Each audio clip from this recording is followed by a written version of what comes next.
Morality. Not sure what to say. I mean, there's a whole bunch of different viewpoints that come about with this. I mean, a few years ago, I actually wrote the definition humanism. Like, I literally wrote down. I try to define myself, and I define myself as a humanist, a person who thinks that with the ability to communicate and organize, we have a large ability to help this world and help each other out. And my opinion of humanism may be different than a lot of other people's definitions of humanism or the actual definition of humanism. I mean, if you talk to a humanist, they'll probably say that humanism is a lot more than the textbook definition of humanism. And the reason I bring this up is because of the fact that I don't know. I mean, if you say that morality is based on the Bible. Like you can gain a sense of morality from the Bible, and I would call myself a Christian. Um, but to say that, I mean, we have moral judgments and moral decisions that we make every day. Now, this understanding is objective to morality, like our sense of morality, like lying. With a higher sense of understanding of each other, like the ability to communicate, there becomes a higher sense of morality. Like back in the caveman days, there wasn't, like no one could say like I'm gonna meet you here at 4. It'd be like we're in a pack, we're gonna go hunting, and it's well understood, and then we go hunting. That sense of morality is one sense of morality. But if a person didn't want to go hunting, did not want to help the pack hunt, so on and so forth, that would be, I guess, considered morally wrong or morally unjustified because of the fact that he needs to eat, that person needs to eat, so it would make sense that that person would also need to be a part of it, be a part of hunting, so on and so forth. Yeah. Yeah. And if he doesn't hunt and he eats, then I guess that's a moral wrong to a certain degree. So, yeah, it's a moral wrong to a certain degree. But with our language, our ability to communicate and organize, and this perception of responsibility and a whole bunch of other stuff, adds on to our sense of morality. And because it adds on to our sense of morality, it adds a deeper layer of self. Now, utilitarian is, to a certain degree, looking at morality as in the sense of humanism. I'm not sure. I saw the other guy's video response. I didn't see the original video, but I can say that to a certain sense, I mean, humanism, in my perception and perspective, could be wrong. I mean, the Jews that wrote the Dead Sea Scroll, or the religious people wrote the Dead Sea Scroll, they believed that humanism was like a blight on this world. So in that sense, I could be morally unjustified by defining myself or considering myself a humanist. As I continue to think about what humanism involves and what my moral sense and perception involves, I'm more open to other different viewpoints and understandings. I I don't know. I mean, there's a whole bunch of different things that became part of my life that I don't really know what to say. I want to say that you're right and he's wrong, or he's right and you're wrong, because I do believe a lot of stuff in the Bible, and I haven't read the whole Bible, but I believe a lot about it. It's at times, I came to a point in my life where I thought that the Bible was like, yeah, it's the Bible, so on and so forth. How do you get a person to follow what you do, not only in this life but in the next? Like, you can say like, if you don't do this, I'm gonna kill you. That's one thing. But if you don't do this and I kill you, you're gonna suffer forever. It's stuff like that.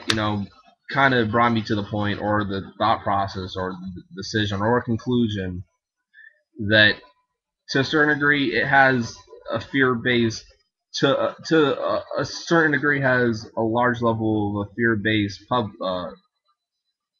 set of worshipers. I'm just gonna say it like that. Now, I think if you are gonna be a Christian and worship Jesus, so on and so forth, and the Father, so on and so forth, I think you should be more about the love aspect of it. But then again, to each his own, I guess. But I don't know. You can take like the peeping tom example. You can break it down 1,000 different ways. You can look at it 20,000 different ways. It's all your personal perception. But I do think you went a little far saying that if he believes that if he doesn't believe in God or Jesus, that he's going to go to hell. I think that's a little extreme. I mean, to to say that and believe that is kind of high. I think that if a Jewish person is a good person, then they could go to heaven. Even an atheist, if they're a good person, they help people. If they follow what Jesus did, but don't necessarily worship Jesus, but they do what Jesus taught, which is helping people. Giving unto others, clothing them naked.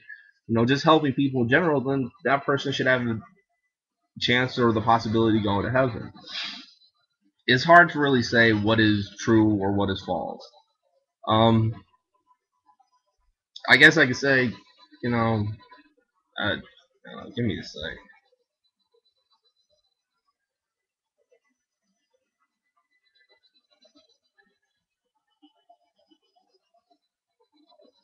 I don't know if you can look at the Bible literally or if you can't.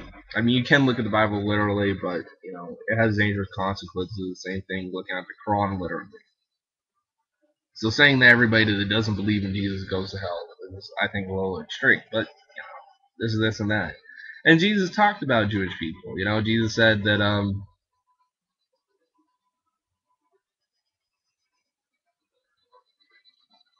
the Jews who believe in me, you are my disciples, so on and so forth. So there's a lot of different things that you can say or believe about this or that or the other. But an objective sense of morality.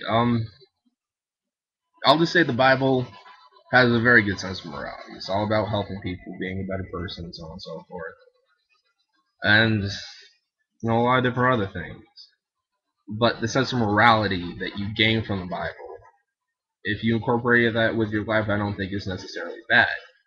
Um, I don't think it's bad to incorporate what it says in the Bible. Incorporate what it says in the Bible to your actual life standard. But then again, some people may live better than a lot of Christians. Some people may be more giving and more caring if they're Muslim. So on and so forth. There may be a whole bunch of other people that have a better quote unquote moral stance, even by the Bible's stance, just by being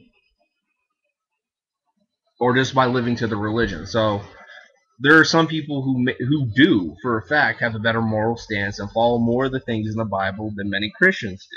So to say that just because you say you're a Christian, so on and so forth, that you ultimately have the ultimate gift, which you can believe it, but I think it's better to think of it kind of in this, I don't want to say subjective, but if you want to look at morality, it has to be subjected to a certain point. I mean, is the Bible the ultimate source? Is that the subjective morality that the Bible is? Then is the Bible being a subjective morality saying that if you don't read the Bible but you follow everything in the Bible without reading the Bible, isn't that subjective viewpoint to some degree including the person who doesn't read the Bible? Or do you have to read the Bible in order to be part of this subjective viewpoint? Um, so I mean, to a certain degree, I hear what you're saying. Makes sense. I'm not trying to degrade you or the other guy.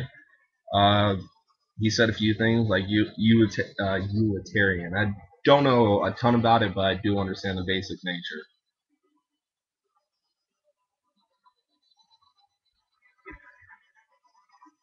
Empathy.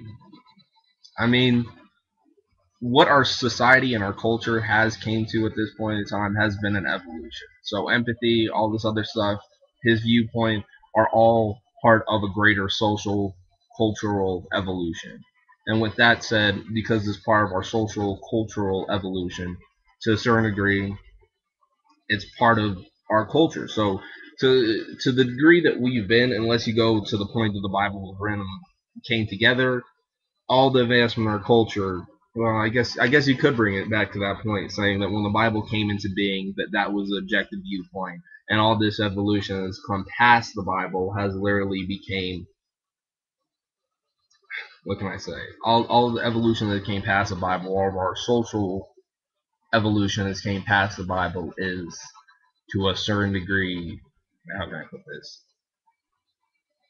Social evolution that came after the Bible is not connected with the Bible. It's completely, the Bible's here, and all the evolution, social evolution came after the Bible is subjective to it. Like, it's the Bible's here. The Bible did not continue on after our social cultural evolution. If you look at it like that, then you can say the Bible is the ultimate subjective viewpoint.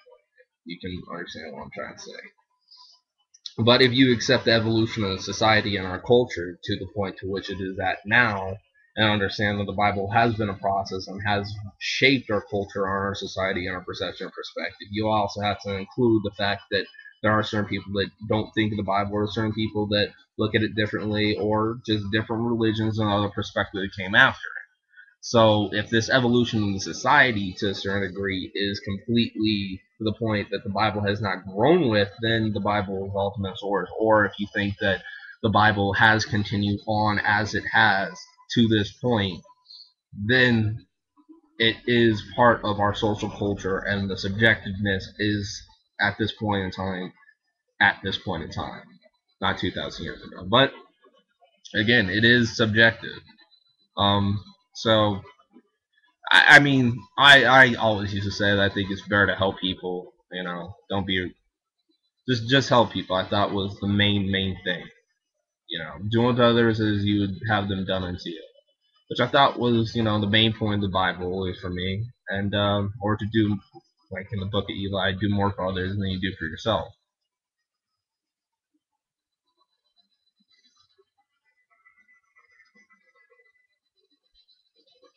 But you know, there's different viewpoints. I would just say it would break down to one or two.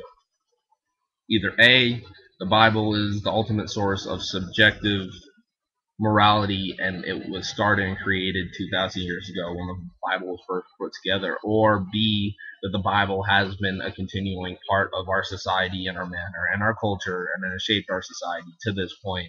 And because of that, that we also have to take into account that our society has grown with the Bible, and because of that, that the subjective morality is with us now, or the subjective morality is 2,000 years ago. Either way, the Bible is still the Bible. So, yeah, I guess that's my thoughts and viewpoint. All right, peace.